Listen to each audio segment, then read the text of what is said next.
His Excellency, Governor Seyi Makinde, is a message to everyone aspiring to leadership. And I want everyone aspiring to political leadership, career leadership, whatever leadership at all, learn from this servant of God. How many of you know that governors are ministers of God? They are ministers. The Bible calls them ministers. So when I say servant of God, I know what I mean. Now, your life is a lesson, sir. Your life is a shining example of what a good Nigerian should be. You are not perfect, just like anybody. I am not perfect at all as well. But you are a shining example of leadership. There are 3 key requirements for leadership. And I want aspiring politicians, aspiring leaders to listen to me very, very carefully. There are 3 keys, 3 factors, 3 characteristics that are very, very important in the life of anyone that will be a true leader.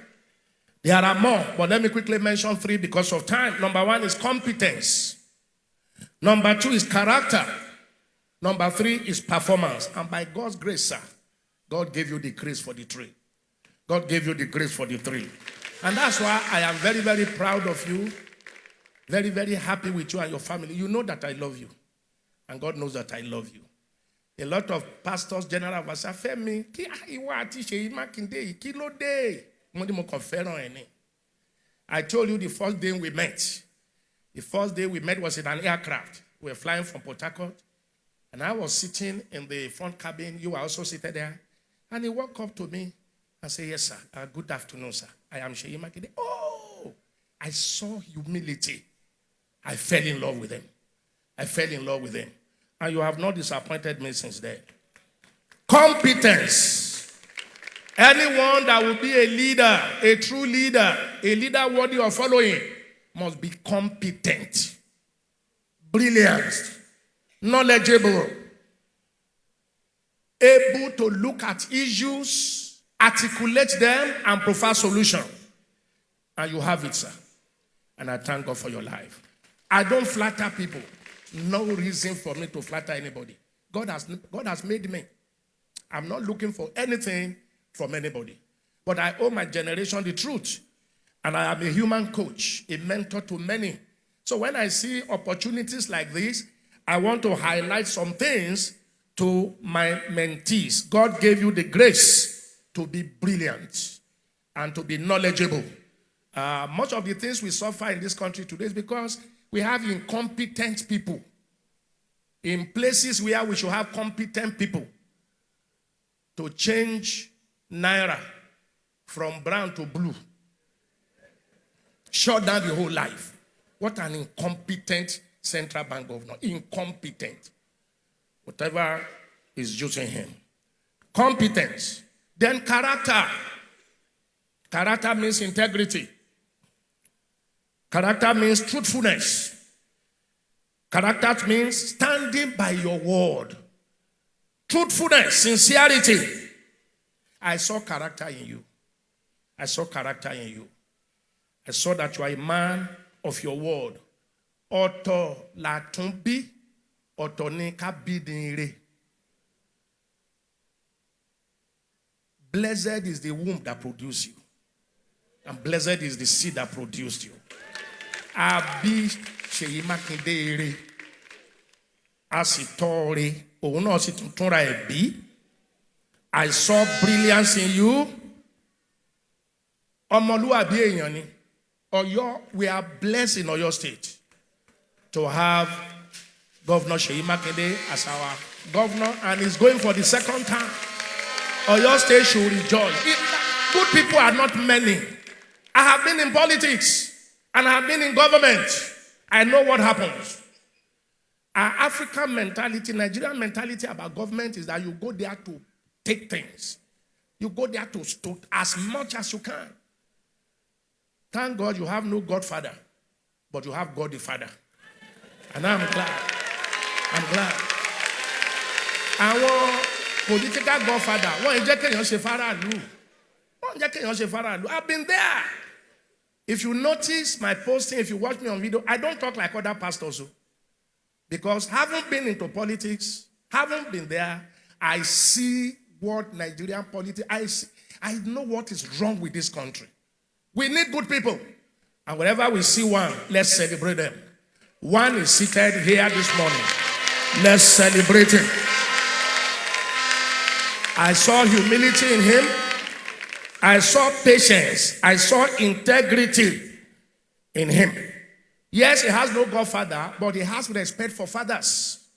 I see the way you respect fathers of faith. Faith fathers, both in Christianity and in Muslim and in Islam. Like I said the other time, I've never seen a person in Oyo State that across religious divide, we all celebrate. Even when some people want to raise the dust of a religion, other people shut them down. I said, this is beyond religion. This is what Nigeria needs. And I saw it in you. From the first day I met you, I saw that respect. I saw that humility. You have proved that humility is not stupidity. You have proved that simplicity is not naivety. You are simple, you are humble, but you are focused. And you have principles. I celebrate. I have never said this to you before, but I'm saying it publicly. And I want others to learn. How can everybody want to vote for one person if he doesn't have this quality? So those of you who want to be our next governor after him, you have a great job to do. Please keep to it, sir. You see what it has brought you now.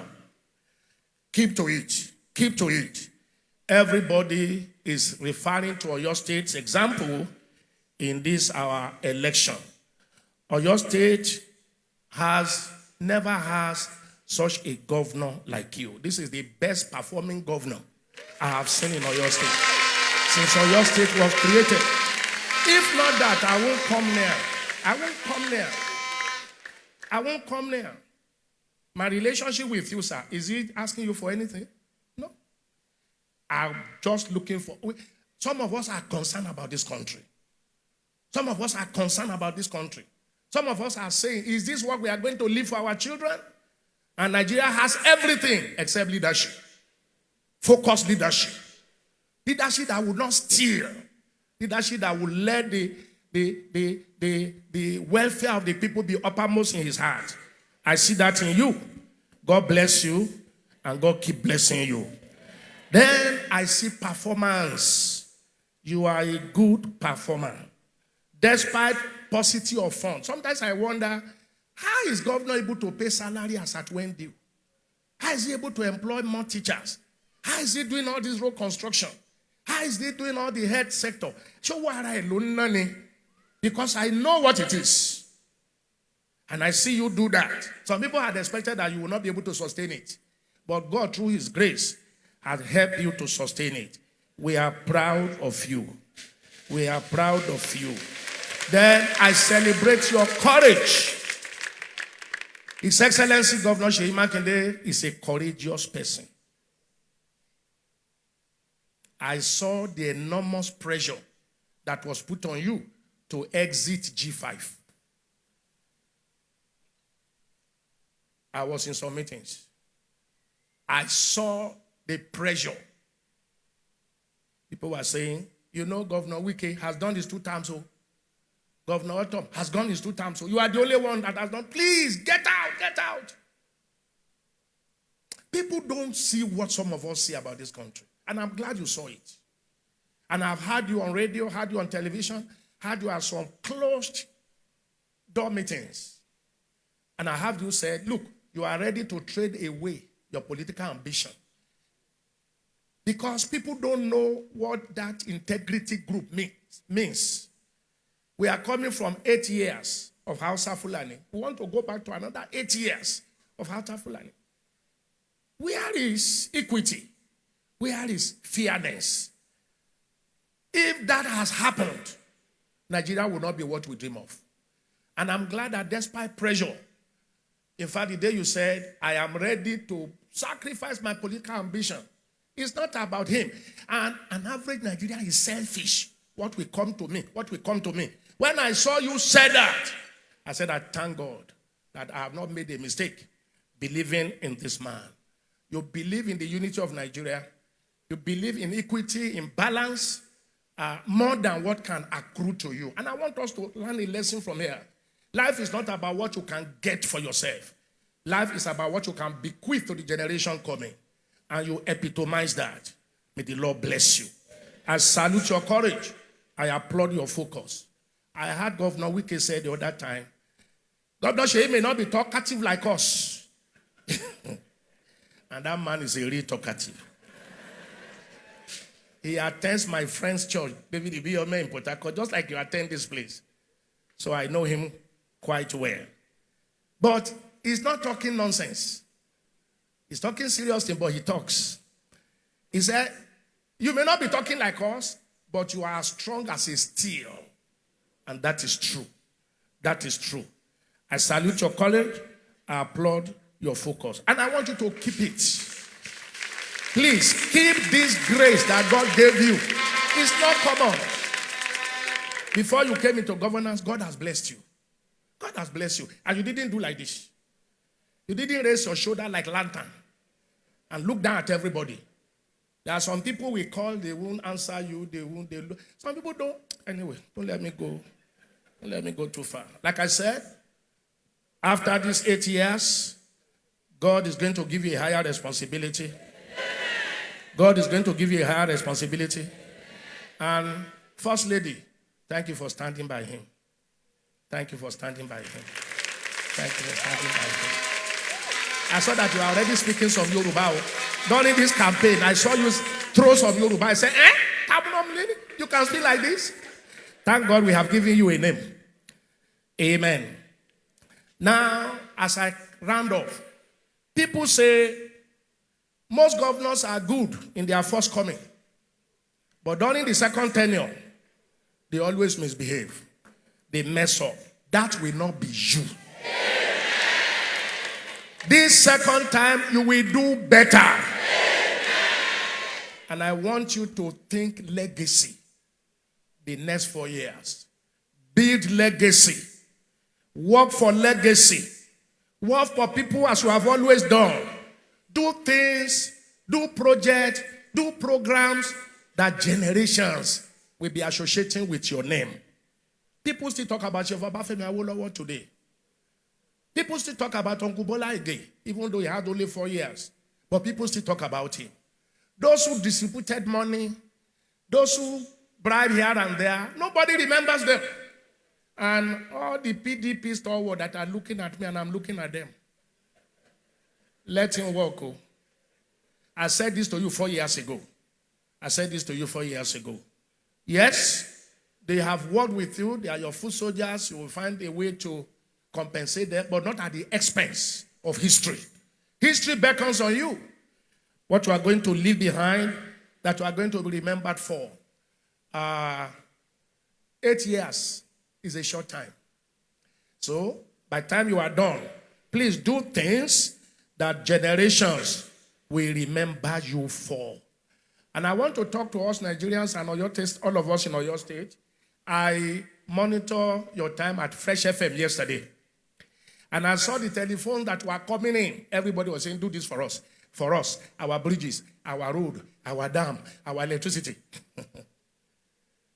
That's our mentality. Me. Nobody is saying, what do I do for government? Thank God for him. But without our support, he can't do as much as he had dreamed to do. So I call on the citizens of Oyo State that we should give maximum support to this government. What we have done this first time, we should do it better in second time. Let's give maximum support. Let's obey the law. Let's pay our taxes. Let's pay our rates. Let's pay our charges. Because all the things that we are asking governor to do, he will take money to do it. I was just listening. I was laughing. I said, They said Omi 2.0.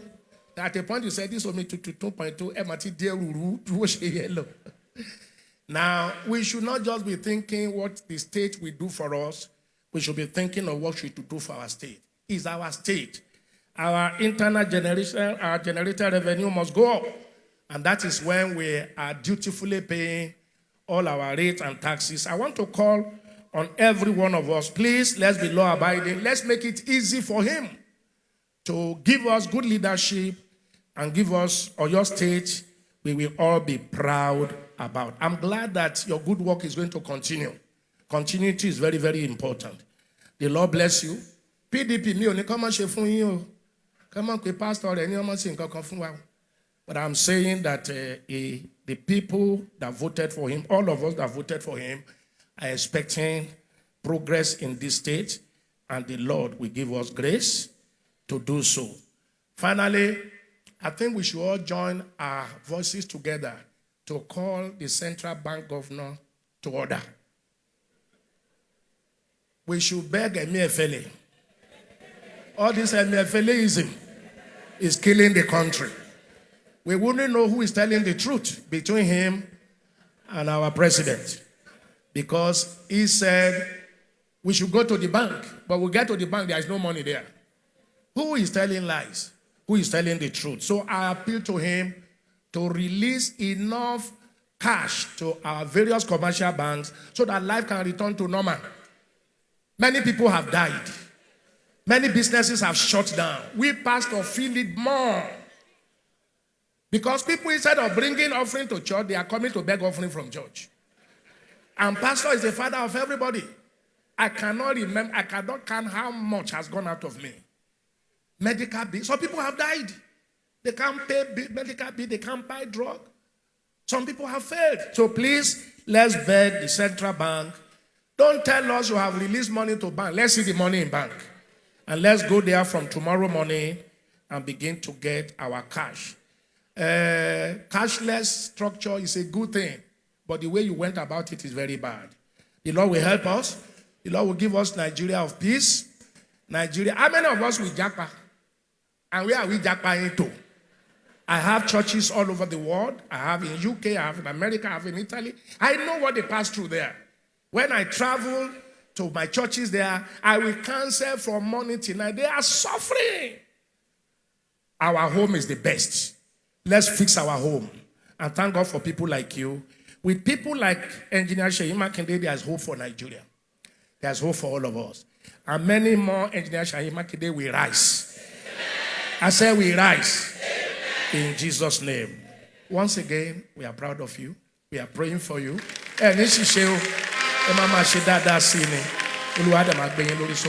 Thank you for watching. If you're new to this channel, consider subscribing so you won't miss out any of our latest video. My name is Akianabi. I'm a video director and TV producer of Akomolowe on African Magic. Keep watching Drive TV. Olólùfẹ́ Drive TV àti gbogbo ẹ̀yin tí Femi Sola ẹ máa wo Drive TV. Keep watching Drive TV. My name is Wole Agba. Taking this time out to tell you all that you keep watching Drive TV. What drive ẹ̀wọ̀ ní ògo ẹ̀? What drive ẹ̀wọ̀ fulfilment? What drive ẹ̀wọ̀ bí tó bá lọ? Ó ní iṣẹ́ rẹ̀. Ibi ni kò máa wò Drive TV. Thank you. Chloe. Drive TV, driving you around the world.